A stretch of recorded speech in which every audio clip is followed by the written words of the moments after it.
Welcome to Red Sox Digest, the only show where pain, sarcasm, and a dash of hope collide nightly like a Trevor Story strikeout. We cover every loss, every meltdown, and yes, even the rare win, with brutally honest takes and zero front office fluff. Subscribe today at RedSoxDigest.com or risk being left out in the cold like a home game in April. And now, here's the crew at Red Sox Digest. Good evening, Red Sox fans, and welcome to a special edition of Red Sox Digest Live, the trade deadline dumpster fire edition. I'm your host, Jim Delfino, and tonight's show is sponsored by Pepto-Bismol because Craig Breslow's deadline decisions have officially triggered acid reflux across New England. Joining me tonight, Nick Face, whose takes are so blistering, Fenway Park just filed for SPF 100. The last time he was this mad, the scoreboard caught fire. Next, we have Nick Diamond, the human eye roll, who delivers sarcasm so crisp it should come with its own rim shot. He's watching this front office like, wow, amazing, a masterclass in mediocrity. Let's get right into it. The Red Sox made 2 trades. That's it, 2. Not for Joe Ryan, not for Joe Schmo, not even for a guy who's legally allowed to pitch in October. No, we got Steve Matz and Dustin May. Let's break that down. Steve Matz, 34 years of age, a .344 ERA this season with a whip of 1.182 and a fastball that's been downgraded to suggestion. He's been on the IL more times than he's been on the mound. This is the guy we're calling a deadline upgrade. He's not even a Band-Aid. He's the off-brand gauze you find at a gas station first aid kit. Then there's Dustin May, the ginger flamethrower who once had promise before his elbow turned into a science experiment. This year, 6-7 record, .485 ERA, 97 strikeouts in 104 innings. He's been healthy, sure, but so has my toaster. And it doesn't give up 4 runs every 5 innings. The Dodgers saw him up close, said nah, and shipped him out for 2 prospects and a thank you card. His last start against Boston, we tagged him for 4 runs, so naturally we traded for him because nothing says contender like acquiring the guy you just lit up. Meanwhile, the Yankees added David Bednar, Camilo Doval, and Ryan McMahon. The Mariners got Josh Naylor and Gino Suarez. The Rangers grabbed Merrill Kelly. And the Red Sox, you got 2 guys who might combine for 1 quality start before Labor Day, and basically it was made for Rafael Devers. How perfect is this? Craig Breslow said, and I quote, "We tried." That's not a strategy. That's what you say when you forget your anniversary and show up with a gas station roses. We tried doesn't get you playoff wins. It gets you angry callers, empty seats, and Tom and Quincy throwing his remote through drywall and telling the Red Sox management to F off. Tonight is going to be a little bit different. I'm going to ask each one of our panels their opening takes by asking a particular question. As always, let's get into it. Nick Face, you're first. Craig Breslow said, "We're trying to compete while building for the future." So when you trade a guy like Blaze Jordan, who has a career year in the minors for a rental, and basically swap Rafael Devers for Dustin May, both of who are rentals here, him and Matz, how do you sell the future that Breslow explains? You can't.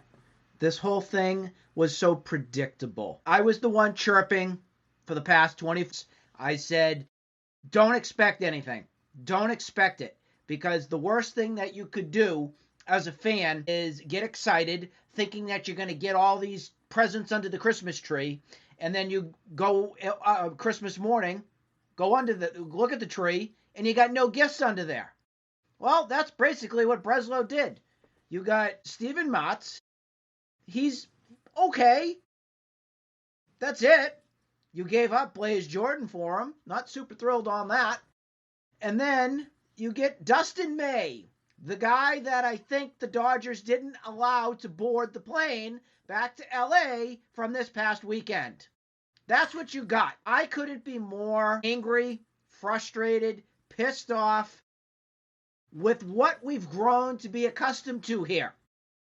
I don't know how many more times we realists here have to tell you fans who are so optimistic. Joe Ryan's coming. Oh, we're going to get an upgrade. Suarez is coming. You got a great option at first base with Ryan O'Hearn, or improving the bullpen, with Griffin Jacks or whatever it's going to be.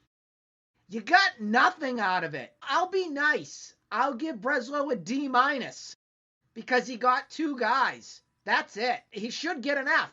I'm just being generous. D-. I want Breslow out of here, but he's not the biggest issue to me, guys. The biggest issue here, and I have preached this since day one, it is ownership. Ownership is too cheap, stubborn, petty, and nothing but a bunch of lying sack of crap. I am so done with John Henry, Werner, Sam Kennedy, Breslow. The only way change happens is when John Henry officially sells the team and we move on. Otherwise, you will repeat this Groundhog Day mentality till the day we all die right now. Because 2018 was 7 years ago. And we're still telling people out there, teams and all, oh, you want to come to the Boston Red Sox? We got so many championships. We are primed and ready to go for stuff. The Boston Red Sox are one of the laughingstocks of baseball right now. It is sinful on how piss poor this organization has been run since 2019. I'm sure the both of you would agree on this statement here too. It would so be nice to have Dave Dombrowski on days like this today, because you at least knew you were going to get something meaningful in days like this. Now, you're stuck with the likes of Chaim Bloom and Craig Breslow, and I said this off camera to Jim before this started. I would rather have Ben Sherrington as my general manager right now, because at least I knew Sherrington from 2013. We got a championship out of this. You got nothing from Bloom. You have nothing from Breslow. Shame on all of you fans that continue to support the team and go to Fenway Park, buy the bricks, buy the tickets, go and get your $20 million hot dog and beer. You're part of the problem too. You're part of the problem. We have to start being tougher here and have to start going for the throats, because that's the only way this is going to change. I am so done with this crap that this team continues to spew out of their mouths, keep us believing that they're going to do something to change. Nothing happens. Nothing. So I'm just left with more disgrace than ever. I'm at the lowest of the low point now for this ownership group, and I've been at their throats for a while. You can't get any lower than me. I'm ready to send Chuck Norris in after them. I'm done. Nick Diamond, same question to you. Your opening takeaways from this trade deadline and your thoughts. Not only did they not do enough, they went into both trades and they overpaid. Blaze Jordan for Steven Matz is an overpay. Blaze Jordan's having a career year, promoted from AA all the way to AAA. Has like an 872 OPS, double-digit home runs, power bat at a position of that we don't have a lot of depth in at first base. Tristan Casas has gone down, out for the year. We don't know what we're going to get from him. Vaughn Grissom probably doesn't play first base. They're going to move Christian Campbell there. But besides that, they don't have much depth at a first base position. Steven Matz probably replaces a guy like Murphy, Bernardino, or Akala, one of those three. So is he that much better than that? Is that much of an upgrade? No. Is it nice to have an extra reliever? Yes. But I think it's an overpay. And then giving up Tibbs for Dustin May, who flat out stinks. He flat out stinks. This isn't 2018, 2019 anymore when he was a prized, coveted piece. He is a rental now. He's no longer a good pitcher. If you bring up his baseball savant, it's all blue. He should have stayed in Dodger blue, not come to the Red Sox. He's not good anymore. This is probably a pitcher who's worse than Richard Fitz. He's probably better than Walker Buehler because anybody's better than Walker Buehler, but this is not an upgrade. Breslow had three jobs when he set out there. He tried to get a front end of the rotation starter with control. He did not do that. He also got probably like a 6 or 7 starter. That's what his answer was. He needed a bullpen piece. He got one. I'm not really going to give him credit for Steven Matz because he's not that good. And he needed a first baseman who could hit in the middle of the order. And he didn't get anybody to bolster the lineup. A lineup that hasn't been that great lately over the long haul. It has been in the last, 2 or 3 days, but over the long haul, it hasn't been that great since the Devers trade. My opening takeaway is this. I've been watching Red Sox baseball for a long, long time. over 40 years. And I've always enjoyed the trade deadline because it was like Christmas in July for me. Who were we going to get? Who's out there that we can trade for? And a lot of my life, the internet didn't exist like it does now. So you had to listen to radio shows and watch TV and so forth. And I always enjoyed it. And since 2018, I don't enjoy it anymore. It's just another day. And it means nothing because I have completely lost faith in this ownership group and management to go out and do something impactful that is going to change or improve the quality of the team by adding an impact player. And they just don't do that anymore. They haven't done that since Dombrowski's been here. You've had 2 general managers since Dombrowski's been gone that haven't amounted to nothing. In fact, I'm starting to think at this point that Breslow's worse than Chaim Bloom. Because I understand he brought in Crochet. That's fine. But he missed the boat on a lot of other moves. Vaughn Grissom is one of them. And I really thought this deadline was going to be different. I started drinking the Kool-Aid again and said, you know what? They went into this offseason. They got Bregman. They got Crochet. Maybe things are going to be different. Breslow said at the beginning of the season, we owe it to our fans. And when I saw Steve Matz, I said, well, I don't mind a bullpen piece. If it's one of 3 moves that are coming along, I'll be okay with it. And then when I saw Dustin May, I shook my head. And I see people on Twitter, some of them saying, this was a good move.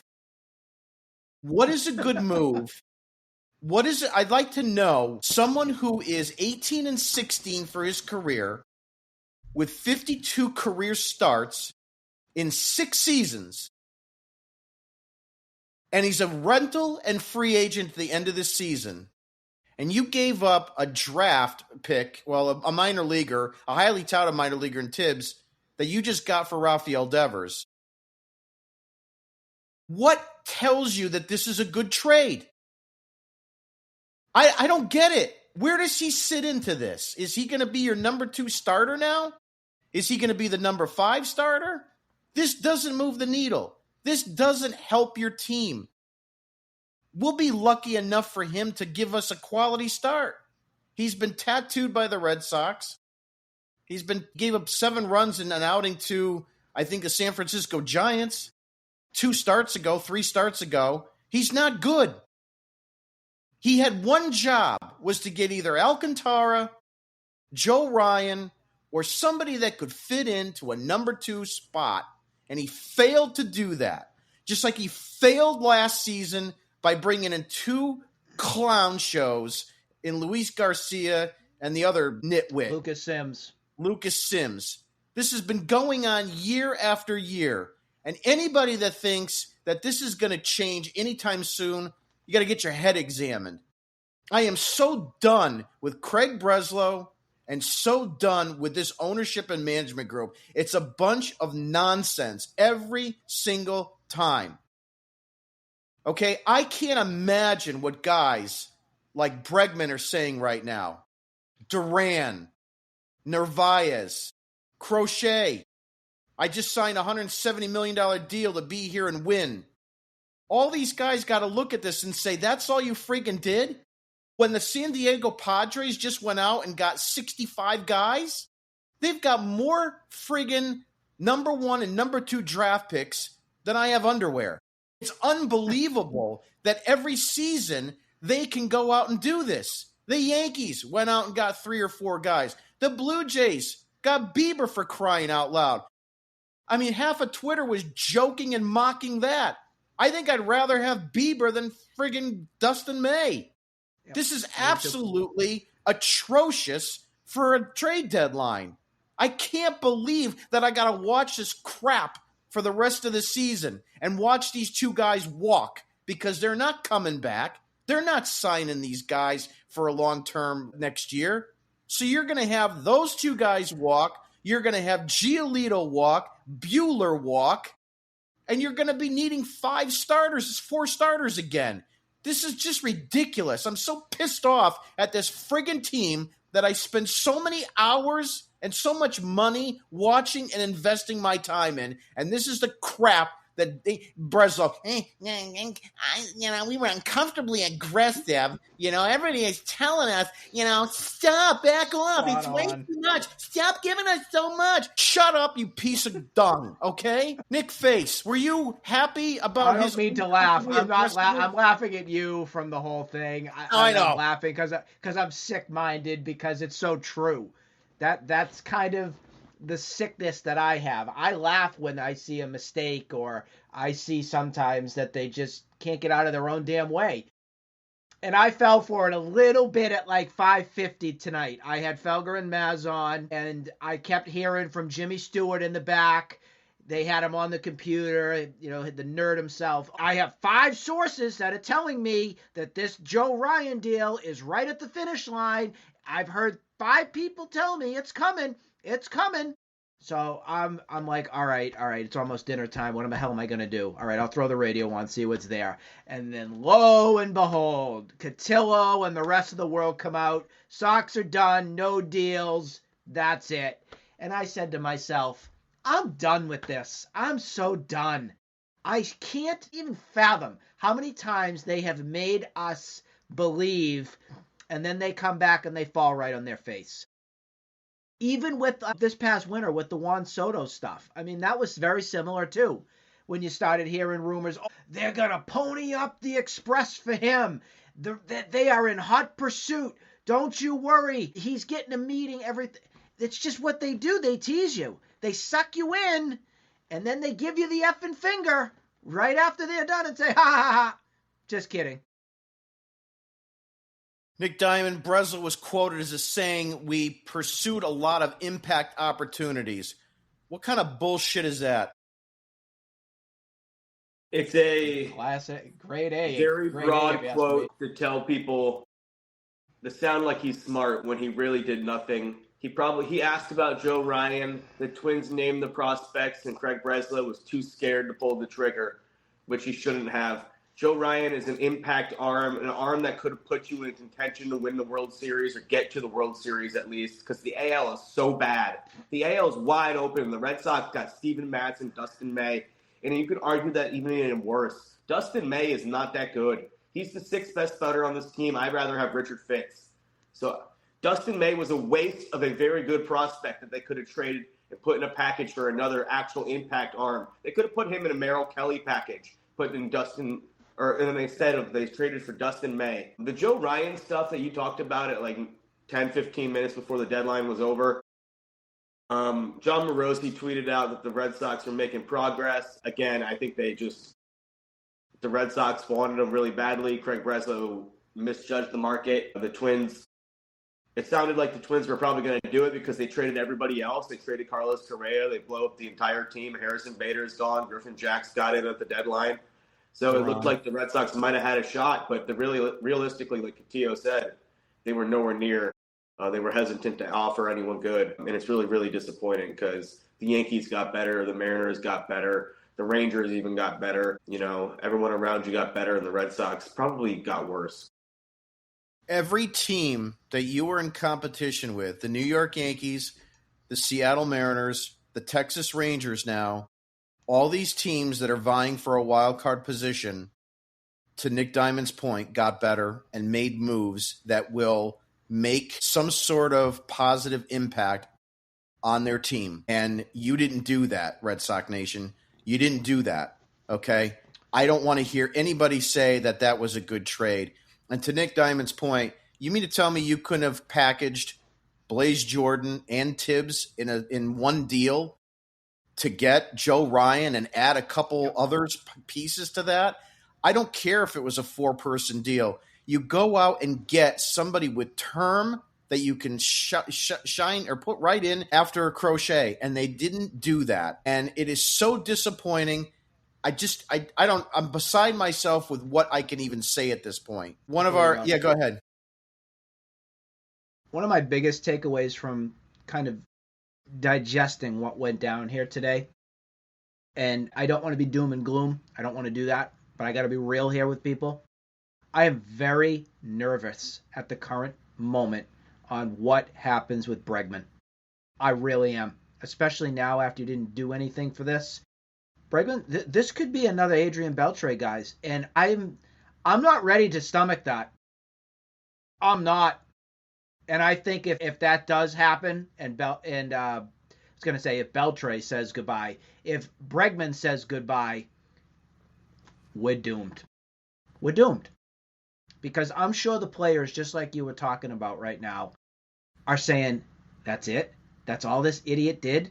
That's all this stiff did? Brez the Stiff, that's his name. That's what he does. He does nothing. He's a talking piece for Sam Kennedy and Henry. That's it. That's all he is. So I'm sure player morale right now is definitely down in the dumps, and that's not a good thing with the mental state of this team. So I am pessimistic on what happens with this upcoming Houston series.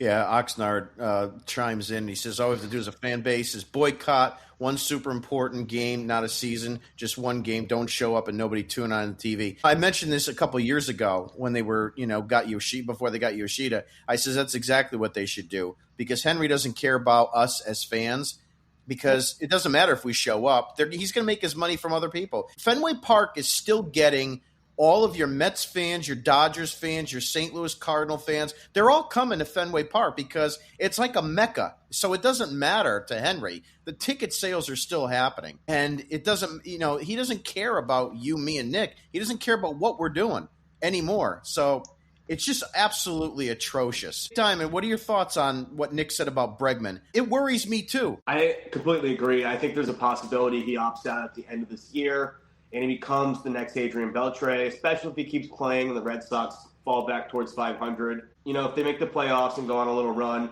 there's a better chance of him staying. But also I think that's a chance for his value to go up and even more of a payday for him. But I think he likes it here, but I do agree with you guys that he's probably looking at this and said, I was promised more at the deadline after the Devers trade. I was taken over, he was promised the leader of this ball club, and he can come in here and coach up this new generation of Roman Anthony, Marcelo Meyer.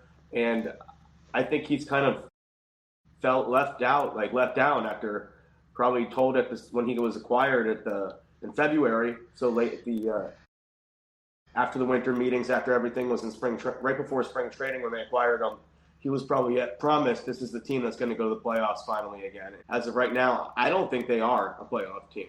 A couple of days ago, I probably thought they're going to make a big deadline deal, and I would put them in the playoffs again. But right now, I don't think they're a playoff team, and they're probably the worst team of the Mariners, the Rangers, the Yankees, and the Rays even got better. They added Griffin Jacks. I know they traded Taj Bradley, so they kind of added and subtracted, but at least they showed some signs of life that they wanted to improve in some aspects. The Rays, when they get a guy like Griffin Jacks with elite stuff, they're going to make him nasty. So I'm just overall disappointed. I'm very worried about Alex Bregman opting out.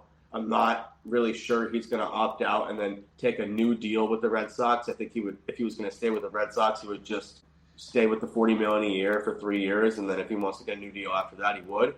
So if he opts out at all, I think he's on to better things. There's one more part on that. There's one more part on that, too. It's not just about the whole opt-out and everything. It's the money. And until proven otherwise, the Red Sox aren't going to spend. They're just not. I look at Alex Bregman's deal as a bargain, and then Crochet, I even look at that as a steal right now, too. Because when you put them up in the free agent market, if those numbers are there, the Red Sox are going to go hide under their blanket. You kidding me? They're going to look at we tried. We just tried. And they'll lowball, and they'll do everything in their power to make sure that they get the cheapest deal here. If the Red Sox legitimately want star power back here at Fenway Park and with this organization, pony, because you've ruined everything good that you've built. Now to get another team or another player to come to this team You aren't going to get any deals. You're not going to get the Monty Hall let's make a deal special here. You're not going to get it. Premier dollars. No, and the other thing about it, too, is that I look at it from a standpoint of if you're a free agent, and I know money talks and bullshit walks, but if you're a free agent and you're looking at the Boston Red Sox and saying, well, I have an opportunity to sign here in Boston, but wait a minute. They keep going through general managers like water. They sign guys for expensive contracts, turn around and trade them a couple years afterwards, and they do it over and over and over again. What's the reason that a player would want to come here? And as far as Bregman is concerned, look, I love the fact that he's here. I love what he's doing with some of the young guys. He's basically a coach and a player at this point, and he's producing. I have no faith that the Red Sox are going to pony up that kind of money. I understand he's under contract for 2 more years and $80 million, and chances are he's not going to get $40 million per season on the open market. But let me tell you this. If someone comes this time with a 6-year deal and it's close, 32, 35, he's gone because he'll go for the years as much as anything else. And to your point on Crochet, I said when they didn't sign him after the trade and it took so long that if he goes through this season unsigned, because I knew he was going to have a good year, and he is, I said, you're looking at probably the first $400 million pitcher. You really are. 10 years, $40 million a year.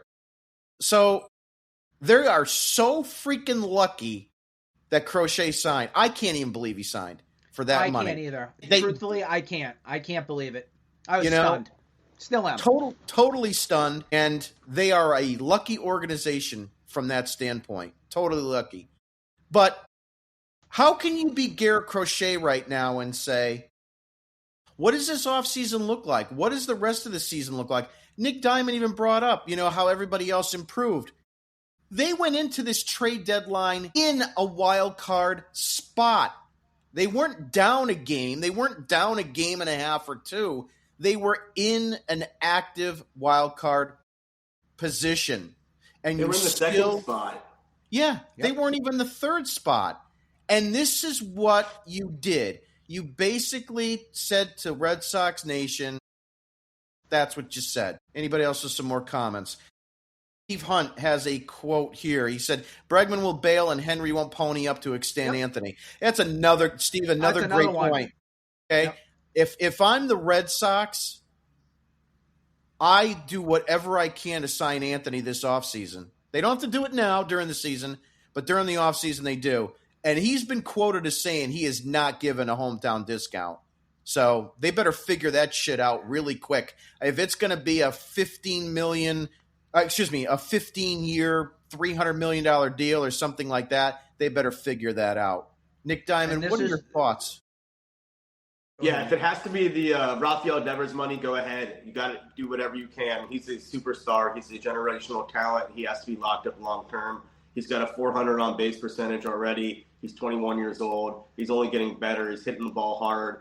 Yesterday, he had 3 balls hit above 100 miles per hour at like 101, 104, and then 113. He's starting to lift the ball a little bit more, and I think he's going to be a superstar in the years going forward. So whatever it takes, if it's 13, 14 years, $320 million, just like the Devers contract, I would do it. Yeah, because you could structure it like the Julio Rodriguez one, where there's like some clauses that hit if you hit a couple numbers or hit specific numbers. But I think Roman Anthony is probably not going to sign it no matter what. I think he believes in himself, believes in his own talent. But if he does sign it, I think that's what it would have to be, over $300 million. Well, I mean, to your point, if you gave him $325 million over 15 years, it's 21 and change a year. He's already worth that. I mean, and they would get him on the cheap because while his power production home run wise is down, it's going to come. He's fine leading off right now, but I see him as a generational number 2 hitter or number 3 hitter. I think that's where he's going to be long term. But it'd be structured differently. It'd be like $2 million, $6 million, $10 million, $20 million. Right. But I I think there's a way to make it work, kind of like how Rafaela's and Bayo's. Bayo's was more of like a $7 million every single year type of thing, so was Rafaela's. But Crochet's was only like $4 million this year, and then Right. 12 or something the next. So there's ways to structure it where you can still go out and give Bregman an extension and pay Roman Anthony. Yeah, they have to do that because this offseason, if they lose Bregman, I just – what are you going to do? Go out and have to try to find another third baseman now? Because you're not going to have Abraham Toro being your lead, your starting third baseman. I mean, this is absolutely ridiculous. A couple other things. Breslow was quoted also as saying this was not an unwillingness to include guys. I think this is a trash comment as well because if it was, to Nick Diamond's point, why didn't you get the Joe Ryan deal done? Obviously, the Twins, Nick was saying that they were in full sell mode. The fact that they moved Carlos Correa was a really stunner. I think that's probably the biggest stunner maybe in this trade deadline. It was for me. I didn't see that coming. So obviously There's another one. Yeah, go ahead. Mike Yastrzemski from the Giants getting moved was a stunner to me too. I didn't see that one coming either. I know the Giants are more in a sell, but that was a stun. You know what? Where did he go? Because I didn't see that. No, Royals. He went to the Royals. Okay. Yeah, he had a great catch the other night, so they're going to get some good defense out of him regardless. But if that's the case, you should have, when you have the opportunity to get a front end starter, you really need to do whatever you can to make that happen. And shame on Breslow and shame on Red Sox management and ownership for not getting this done. It really needed to be done, and I'm really upset about that. Any other closing thoughts before we wrap this up? Anything else that you guys want to talk about? Any other trades or anything like that? Well, on the Joe Ryan front, just so our viewers kind of know what the package was potentially. So it was supposedly Tolley, Garcia, and 2 additional prospects. I don't know the names of the 2 additional. But if that's what it was going to take and why you couldn't finish this whole Joe Ryan thing, that is just totally embarrassing. I mean, for a proven guy that's been around, consistent, control, he has, 3 years remaining on his deal. The Twins were going to hand him to you on a silver platter. Here you go. This is what we want. I'm flabbergasted. I can't believe they backed away from their precious farm prospect system of those guys who have never had an ounce of major league experience. Let's make sure we reiterate that. You're holding out on Joe Ryan for guys that have, maybe they'll be fine, maybe they won't. You have prospects to go and get legitimate studs, and you just let a stud stay out there when he was getting served to you on a silver platter from the Twins that you could not bring that home to Boston. It is unacceptable. I'm sorry. It is criminal how this did not happen. Criminal. It's totally unacceptable. Totally unacceptable because I would have made that trade. I don't understand why they've got to hold on to these guys. I had a meme out there earlier with Breslow holding on to his precious prospects. But one other thing that we should bring up, because it just Nick Face, you had some information on that too. I see that listed here on Twitter. Apparently, Craig Breslow did say regarding Marcelo Meyer, I think Marcelo is still trying to get as much information as possible. We'll have a second opinion and then determine kind of what the right course is here. So we're still collecting information on that front. Look, I've said this before. I have a medical background. Get some x-rays, get some MRIs. What the F is going on? I don't understand that. It's the most ridiculous thing. Of course they know. Okay? Of course they know. He's going to have season-ending surgery, guys. That's what I see. They were holding out on this just to make sure that if some sort of deal was to go down, that Marcelo Meyer's name was not blacklisted. That's why nothing was said. Now we're going to start to hear a little bit more trickle out on exactly what's going down. And to Jim, your point, they're going to shut him down 100%. And this is another proven fact here on Marcelo Meyer. He is not a durable player. He's not. He's never been healthy a season in his career, at least through the minors, and that scares me quite a bit. I thought that coming up, we were going to be all right with getting him comfortable and hopefully getting him some reps here for his first taste of the big leagues. And now this whole wrist thing, that's a scary injury if you're a baseball player. I remember when Nomar got nailed in, was it 2001? He really never was the same player after that. 2002 and 3, he was decent, but he was nowhere near putting up the numbers like he did in, 98 through 2000. So when you hear the wrist, especially depending upon where it's hit and everything, to me, when I hear that, that scares me. Yeah. It's just he's going to get shut down. I don't think you're going to see him for the rest of the season because they're not going to want to risk it. And to your point, he seems to get hurt every year. Every ladder that he's climbed, they wound up bringing up Anthony and Campbell from AA to AAA, and they brought him along too. Again, we mentioned this many times, even while he was on the IL, just because they had to keep the Three Musketeers together. But, they were obviously hiding as much as they could because, again, we don't know all the details or who else they may have been trying to negotiate with for an infielder. And, of course, they didn't want to play their hand and say that, he was hurt and so forth.